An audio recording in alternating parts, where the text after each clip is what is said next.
Major development in US-Chinese relations, with the US ambassador to China saying the US is ready for high-level talks with Beijing. General Jack Keane, a retired four-star general who was Vice Chief of Staff of the US Army, the chairman of the Institute for the Study of War, and is now reviewing the defence policy of President Biden for the US Congress, joined me earlier. General, President Biden is trying to shore up support with regional allies in the face of Chinese aggression. Biden is meeting with Philippines president. He's set to visit Australia in a matter of weeks for a Quad meeting, and yet he's still trying desperately to appease Beijing. Why does he continue to do this? Well, we've been appeasing China for the better part of 30 years. I mean, it started with helping them form a form of state capitalism and in helping them to develop more of a market-based society. And the reason for that is that kind of economic reform, many people felt that political reform would follow. And we lost that bet. The fact is, China has been more repressive at home and more aggressive abroad. So that strategy didn't work. And yet far too many leaders still try to appease China in the face of aggression. And I think throughout history, when you appease the aggressor, the results you get is more aggression. That is the fact. China will respect strength and the firmness to stand up based on that strength. Putin feels the same way. And when we appease Putin or we disregard him, we got a war in Ukraine. Kim Jong-un, an aggressor. When we try to appease him and work with him and try to and develop conciliatory concessions to him, what do we get? More aggression. So it's a mistake not to recognize that appeasement gets you more aggression. However, there's nothing wrong with talking to China. It's just that when you make the case how irresponsible they've been as a nation, and we can treat them differently if they behave appropriately in dealing with our allies and partners in the region. And we can cite continuous examples from your country to the Philippines, to Vietnam, to Taiwan, and what they're doing at home to indicate what an irresponsible country they have been in terms of their relationship with their own people and also with allies and partners, and will change if they're willing to act as a responsible nation. General, I want to ask you about Title 42, a Trump-era policy that gives the US government power to automatically expel undocumented migrants. It's set to expire in just a matter of days. How much of a security risk is that, and why is the Biden administration refusing to extend it? Well, just so our viewers understand, during the Trump administration, the border with Mexico was closed, and those who were able to penetrate that border were sent back to Mexico, regardless of what country they came from. And they could apply for asylum in the United States, but they had to do it from there, not crossing the border and then applying for asylum and you're going to stay in the United States. What has happened here, when the Biden administration came in, what they did is they let anybody come across that border, say, I'm here for seeking asylum, and what they would do is take their names and points of contact and distribute them all around the United States.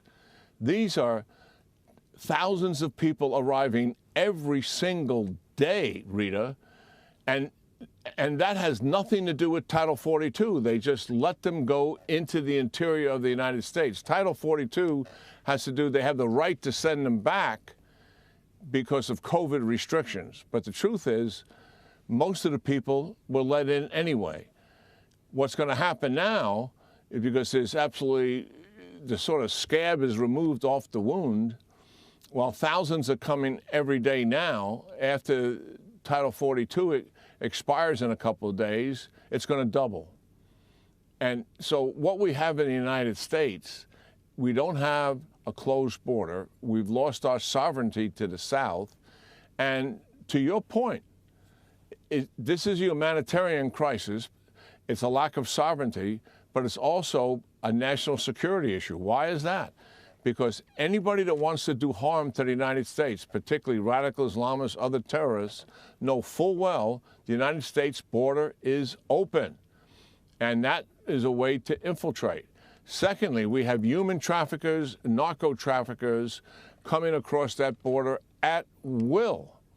And while we have caught in the last year over 100 that are on our terrorist lists, can you imagine those that we didn't even come close to capturing and being able to run their names against that list? We have a national security problem on the southern border, which is epidemic.